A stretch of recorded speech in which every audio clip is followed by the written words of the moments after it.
Çoxu insanlar düşünür ki, nəyə görə hicama zamanı ancaq ölü hüceyrələr çıxır. Buna bir misal olaraq, insan dənizdə boğulanda dənizin dibinə batır. Hüceyrələri tam formada öləndən sonra suyun üzünə qalxır.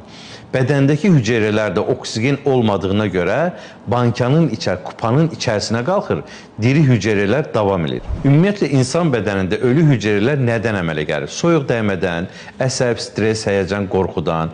İnsan ümumiyyətlə yaşadıqca hüceyrələr ölür, yeni hüceyrələrlə əvəz olunur. Bu hüceyrələr də bədəndən ağız suyu vasitəsilə, göz yaşı vasitəsilə, tər vasitəsilə, nəcasət vasitəsilə bədəndən xaric olur. Müəyyən qədəri bədəndə qalır, onu da hicama vasitəsilə təmizləmək daha yaxşıdır. Kim bu kimi vasitələrlə istifadə eləmək, daha faydalı vasitələrlə istifadə eləmək istəyirsə, bizə Hicama Sağlıqlı Yaşam Mərkəzinə müraciət edə bilər.